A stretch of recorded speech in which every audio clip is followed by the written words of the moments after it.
E professor, quando a gente fala de juventude e trabalho, a gente vai tocar num ponto que são os jovens nem. Quem são eles? Então, Lu, o jovem neném é aquele que atualmente não está trabalhando, nem está estudando. Esse é o principal ponto, né, que a ONU, ao trazer a discussão sobre trabalho jovem, né, programas de aprendizagem para o jovem inserido no mercado de trabalho, porque se ele não está trabalhando, o correto seria estar trabalhando e estudando, né? Se ele não está apenas estudando, enfim, ele teria que buscar uma forma aí de também se capacitar estando no trabalho e automaticamente também vinculado à escola. O que é causa desse processo? O que é origem? Né? Agora a gente olha e até são dados alarmantes, né? Por exemplo, no Brasil, dados da própria OIT de 2018, 23% da população brasileira de jovens nem estudam nem trabalham. Cerca de 11 milhões de pessoas. Qual que é a origem, qual que é a causa desse problema social, hein, professor? Bom, primeiramente a causa é o jovem não estar acessando a escola. Em algum momento está tendo uma ruptura, que vamos imaginar que dentro dessa trajetória, aí que ele chega ali pelos seus 17, 16, 17, 18 anos, até então ele se inseriu na escola a partir da alfabetização, ou enfim, na pré-escola, vamos colocar assim. E há uma ruptura. Essa ruptura muitas vezes acontece por questões familiares, né? Principalmente em relação àquele jovem que é muitas vezes levado a trabalhar para poder deixar a escola. Então, o primeiro ponto que a gente tem que observar é a escola, né? O jovem deixando a escola. Porém, quando a gente fala de um jovem que não está estudando nem trabalhando, a gente fala que ele se lança ao mercado de trabalho buscando emprego, porém ele não está conseguindo esse emprego. Ao não conseguir esse emprego, é uma resultante aí da questão econômica do país. O Brasil ele não está absorvendo mais trabalhadores. Esse jovem ele entra dentro de uma estatística aí de desemprego, né, com o passar do tempo. Então, ele pode até buscar inicialmente o emprego, mas depois ele já não consegue e abandona mais essa tentativa. A escola, muitas vezes, ele não retorna porque, de repente, se passaram 1, 2, 3 anos, ele também não vê motivo de voltar a estudar, também se ele não tem uma inserção no mercado de trabalho. Professor, se a gente imaginar pela lei de aprendizagem, né, que já tem aí esse ano completa 21 anos, né, o início do mercado de trabalho, da inserção no mercado de trabalho é de 14 anos. Os jovens de 14 até 15 anos, eles estão ali no 9º ano, entrando no 1º ano do ensino médio.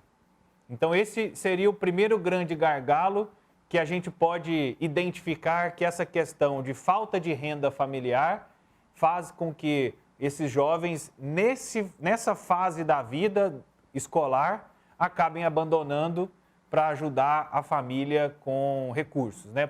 Acabam abandonando e se submetem a um trabalho, e aqui a gente fala nem estuda nem trabalha, é trabalho formal, né?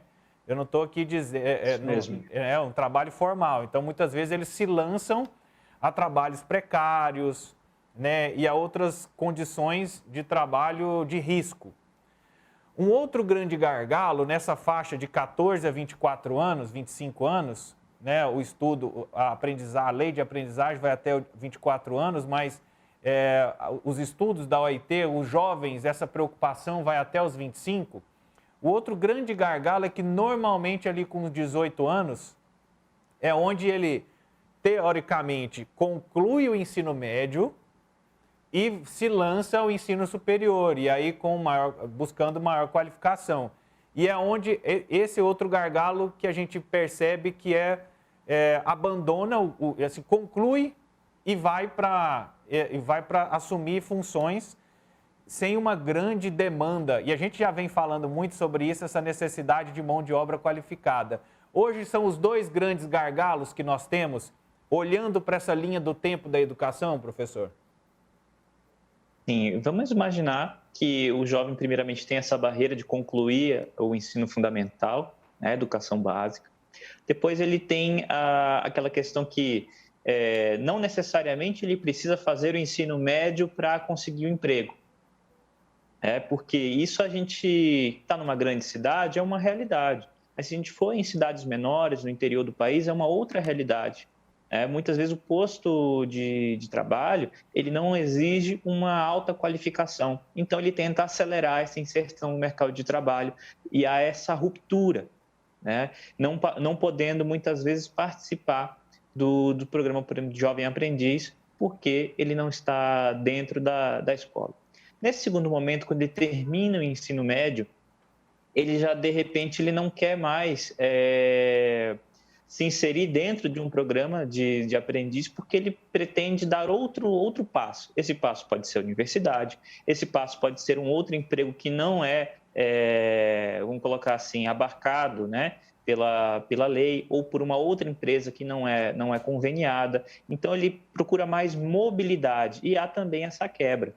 Quando a gente fala de quebra, né, dentro tanto da educação quanto do programa de aprendizagem, a gente fala que ele não está sendo qualificado adequadamente para o mercado de trabalho.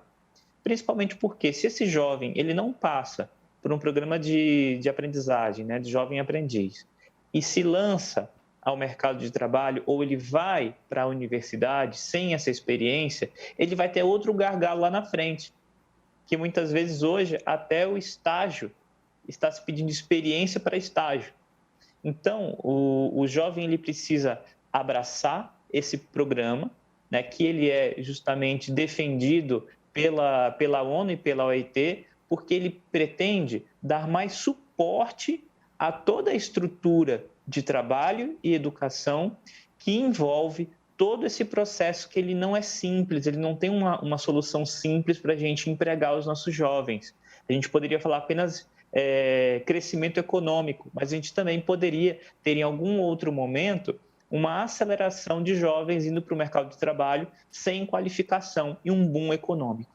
E aí, professor, nessa linha do tempo que nós fizemos, né, olhando para o 9º ano, depois olhando para o fim do ensino médio, e aí, claro, após os 4 anos, 5 anos de faculdade, se torna o outro gargalo, e aí vai estar ali no finalzinho dessa faixa etária de 25 anos, em média, não é uma regra, né, mas é mais ou menos a média, o que seria normal, vamos dizer assim, e natural dentro do processo de educação.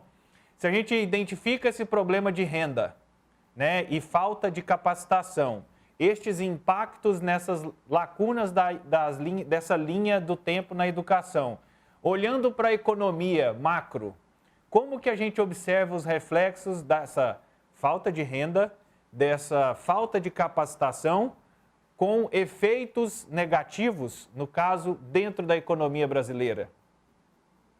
A gente cria um ciclo vicioso, no sentido de eu não estudo porque eu preciso trabalhar, não trabalho porque não tem emprego. Então, quando a gente fala de um país que ele está em crise econômica, que não é proveniente apenas da pandemia, mas a gente vê que a gente tem outros reflexos, como baixo crescimento econômico, inflação, altas taxas de juros, baixa qualificação da mão de obra. Me lanço ao trabalho, se eu sou um jovem não qualificado, que eu não estudei, sair para buscar emprego, o mercado de trabalho ele é muito competitivo. Hoje, por mais que a gente observe que existem possibilidades, né, de reinserção no mercado, os salários eles já estão se reequilibrando para baixo. O que significa? Que aquele emprego que a gente tinha há alguns anos atrás, outra pessoa está disposta a trabalhar nele hoje recebendo menos. Então, quando eu tenho uma enxurrada de jovens tentando acessar esse mercado de trabalho sem qualificação, ele não acessa. Primeiro, por não ter qualificação para isso, ou seja, dentro da macroeconomia eu tenho uma mão de obra jovem que é interessante para ter crescimento econômico, como outros países já tiveram seu grande crescimento econômico no passado recente, como a Coreia do Sul, por exemplo, como Singapura e outras economias asiáticas. Porém, o nosso jovem ele não consegue dar esse crescimento ao Brasil porque ele não está qualificado. Então, você que é jovem e nos acompanha aqui, você que é um responsável de um jovem, né, que nos acompanha aqui, que está fora, né, da escola ou da universidade, seria interessante buscar programas de qualificação, de capacitação, não necessariamente apenas universitária, mas capacitação técnica e profissionalizante, para poder, sim, aumentar a nossa produtividade e a capacidade de geração de renda. E na questão pessoal, vamos colocar assim, deixando a macroeconomia de fora, a gente aumenta a nossa empregabilidade. É como se fosse uma lei econômica, Tony. É aquele recurso que é mais escasso, ele é o mais caro, ele é o mais valorizado. Então, quando a gente se torna um recurso desejável para o mercado, a gente consegue sim ter melhores oportunidades. E aí, movimentando e resolvendo esse problema, o que a economia enxerga dentro dessa, assim, o que teóricos da economia observam, e a gente que sente no bolso essa economia quando ela retrai e quando ela expande, como é que a gente observa isso e vê, né, quando a gente ataca esses problemas, quais são os primeiros reflexos na economia? Bom, primeiramente, é interessante quando tu fala da lei, né, do jovem aprendiz já fazendo 21 anos, né? Existem marcos interessantes, que foi em 2006 que o Brasil começa a se mobilizar muito em relação à aprendizagem. Depois, em 2011, o Brasil é o único país no mundo que apresenta à OIT e à ONU uma agenda de trabalho para o jovem, conciliando a escola e o trabalho. E em 2015, isso foi abandonado, infelizmente. O Brasil deixa de apostar nisso. Qual que seria o resultado de programas como esse? Né, que eles têm um papel fundamental. Muitas vezes, estou conversando com um jovem aprendiz, ou aquele jovem aprendiz do passado, né, colegas ou pessoas que a gente vai encontrando, muitas pessoas estão na mesma empresa desde jovem aprendiz. Eu conheço assim, inúmeras pessoas que, olha, hoje estão em cargos de gerência e foram crescendo junto com a empresa. Então, quando a gente fala de uma oportunidade de você se inserir no mercado de trabalho jovem e conciliando os estudos, as empresas e o mercado como um todo, ele deseja esse trabalhador. Imagina que se alguém que tem uma oportunidade de crescer junto com o trabalhar crescer junto com a empresa, ele começa lá desde os seus 14, 15 anos, passando pela sua juventude, indo para a universidade, com certeza essa pessoa tem mais chances de empregabilidade naquela mesma empresa ou empresas concorrentes dentro do mesmo segmento. Então, tanto é uma estratégia de inserção rápida e de garantia que esse jovem vai estar na escola, então, do ponto de vista econômico, porque não adianta nada a gente ter uma população jovem apta para trabalhar se ela não tem qualificação. Isso vai gerar mais pobreza, mais exposição do jovem a situações de subemprego. É porque ele vai aceitar qualquer emprego, ele vai ser explorado, muitas vezes ele não tem nem consciência que o direito do trabalho pode estar sendo ferido naquela relação. Então, ele vai para o desespero, muitas vezes. Né? Então, conciliar o trabalho com a escola, que é o programa de aprendizagem, é uma estratégia não somente econômica, mas também pessoal. Né? Você se inserir no mercado de trabalho e se qualificando, você vai tendo mais oportunidades durante a sua trajetória, né? A sua vida aí, laboral e também pessoal. Né? E aí, professor, quando a gente fala desse cenário, dados da OIT de 2018, 35% dos jovens, ou 35% das pessoas até 25 anos, né, que estão desempregadas, e essa parcela representa 35% dos desempregados. Fiz uma confusão danada nos números, mas assim... Está corretinho. É um terço do universo de desempregados, um terço são jovens até 25 anos. E nós estamos falando do Brasil que tem uma política pública, né, com o jovem aprendiz. Recentemente, o governo do estado de Goiás retomou o programa de aprendizagem, é o maior do Brasil, envolvendo a formação e a capacitação de jovens ao primeiro emprego, mas esse não é um problema exclusivo de países pobres, vamos dizer assim, ou países de uma segunda economia em desenvolvimento, países ricos também sofrem com essa demanda. Por quê, professor? Primeiramente, a gente tem a questão, né, que são crises econômicas internacionais desde 2008. Né? Então, se nós formos pegar, por exemplo, a Europa, né, que já é colocar a União Europeia, né, ela já é um bloco econômico muito mais homogêneo, muito mais desenvolvido. Porém, lá na Europa, como tem baixa dinâmica econômica já há décadas, os crescimentos muito baixos, né? Apesar do crescimento populacional também ser baixo, o jovem na Europa ele não tem tantas oportunidades. Então, isso durante muito tempo não foi uma política, né, de Estado, né, europeu para o jovem. Por isso também que é um dos motivos da ONU evidenciar isso. Não é apenas um problema de países latinos, né, da América Latina, como a gente já falou várias vezes. Aqui é um problema de inserção. Por quê? Com essas crises que aconteceram nesse passado recente, o jovem ele ficou meio perdido, porque de uma maneira clássica, o jovem ele poderia trabalhar quando ele quisesse, com o maior bem-estar das famílias dos jovens, mais emprego, mais renda, né? Esse jovem ele poderia retardar um pouco a entrada no mercado de trabalho, só que agora, né, ele pode muito se capacitar na Europa, né? Mas ele não vai ter oportunidades, porque tem uma baixa dinâmica de crescimento e muita estabilidade. Então, o jovem fica muito perdido em regiões como a Europa. Um outro, porém, também é a própria questão imigratória, a questão do acesso, de fato, a todos. Quando a gente fala em países desenvolvidos, não necessariamente a gente tem uma homogeneidade de desenvolvimento em todas as camadas sociais e de faixa etária. Muitas vezes o jovem ele é deixado de lado. Por isso que eu também pontuei aqui para quem está nos acompanhando, o vanguardismo do Brasil lá em 2011, de ser o único país do mundo de ter uma agenda para jovens, principalmente depois da crise de 2008 e 2009. Então, é um problema estrutural dentro das economias, né, como absorver essa população jovem, e é muito mais importante para nós, como países como o Brasil, porque eles simbolizam o nosso amanhã.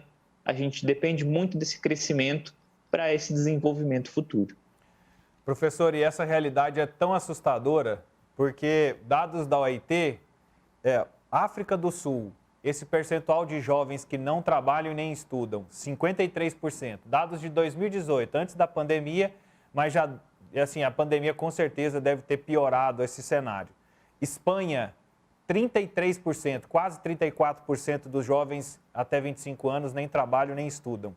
Nigéria, 33%, Brasil, 23%, Portugal, 19%. Desse percentual no mundo, 35% são mulheres. Né? Então, é um cenário que nós precisamos debater e é uma meta importante a ser alcançada aí pelo ODS 8 até o ano de 2030. Sem dúvida, Tôndolo, esses números eles reforçam a importância, né, não somente uma importância teórica, né? Muitas vezes, isso é importante, né? Teoricamente é importante, não, é a realidade.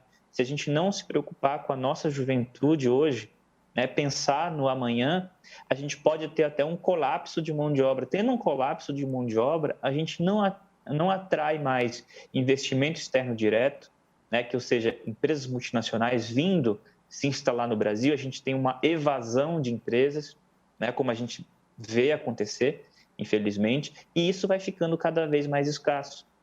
Se eu não tenho uma mão de obra capaz de ser inovadora, ser transformadora, quebrar paradigmas, se eu não levo pessoas jovens para dentro das empresas, as empresas ficam obsoletas, né? Principalmente não em maquinário, que maquinário isso a gente compra, mas as mentes, né, que têm capacidade de transformar o mundo, né, de fato, tem essa capacidade, elas podem ficar sendo desperdiçadas se a gente não pensar nelas.